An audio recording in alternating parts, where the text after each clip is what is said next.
Hi Egypt! Good afternoon to you, good evening, or good morning. I hope you're doing well. So, of course, I am here to talk to you about my experiences in Egypt as a non-Egyptian woman.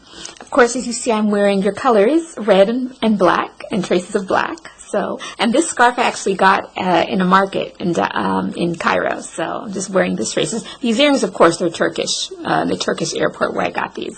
So you have some questions for me. Well, first and foremost, I am from the city of Atlanta, Georgia. Now, some of you are asking, okay, but where is she really from? Okay, I'm a Black American woman.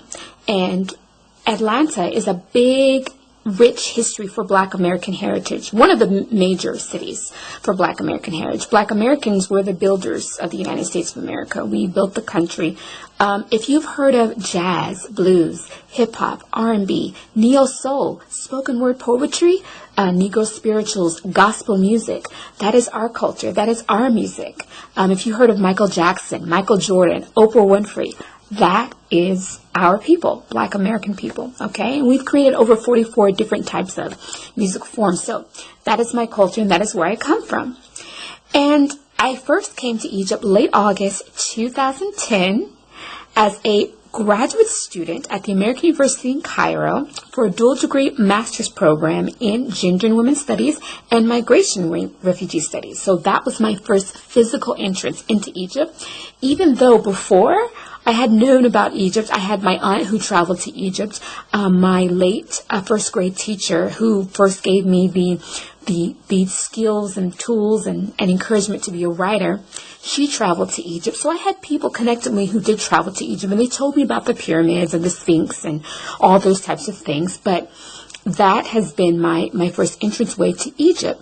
Now, so the first image, of course, I have about Egypt were the pyramids, right? We all know the pyramids, the Sphinx, the ancient Egyptian history, right? That was my first, of course, understanding, even though I had worked for a very well-known Egyptian woman, physician, writer, doctor, and playwright, and you know her as Dr. Nawal al-Saadawi.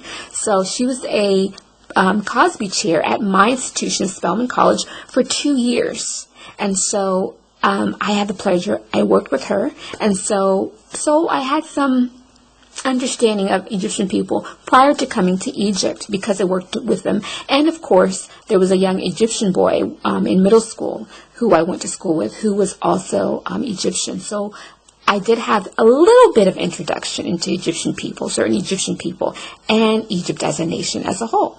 Okay? Hi, so the image that I, of course, had of Egypt, like many people, the pyramids, the ancient history, Nefertiti, Hatshepsut,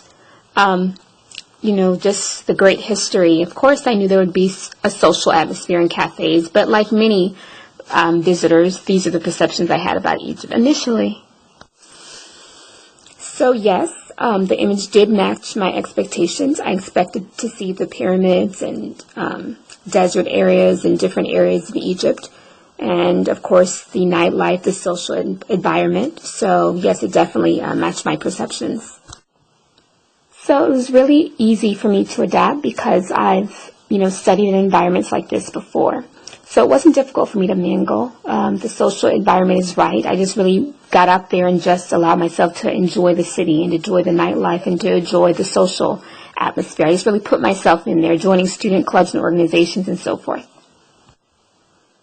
One of the funniest memories and most memorable things when first arriving in Egypt was meeting other students. I was living on campus, and it was a little slow. We came during the holiday, and so we were kind of bored and kind of just so ready to get off campus and really immerse. So just having those funny sessions at night when we all meet up with each other and just really converse with each other. So one of the things I find remarkable about Egypt and the people, I love the conception of time.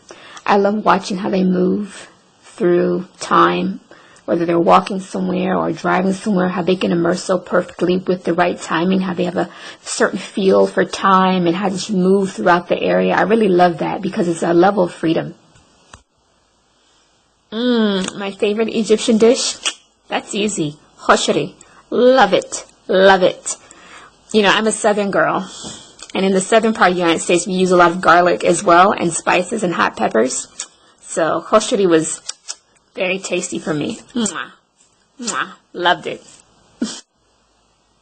So my favorite places in Egypt, oh boy, that's interesting. Alexandria, beautiful history, rich history. I love Alguna, beautiful waters. I love Hurghada with the beautiful dolphins and just the vibe of the peace and serenity. And of course, Aswan and being in the Nubian villages. If I could describe Egypt in 3 words, I would say reality, fantasy, life. I think that sums up my experiences because I've been able to immerse in all 3 of those areas. So definitely those 3 words. All right, Egypt, it was great spending time with you. I hope I answered all your questions. Thank you for having me. Of course, I'm wearing your colors, red and black. This shawl I got in downtown Cairo. These earrings I got in Istanbul, Turkey in the airport. And the papyrus art behind me I got in Hana Halili. So thank you. Take care. Bye. Have a good day. Bye-bye.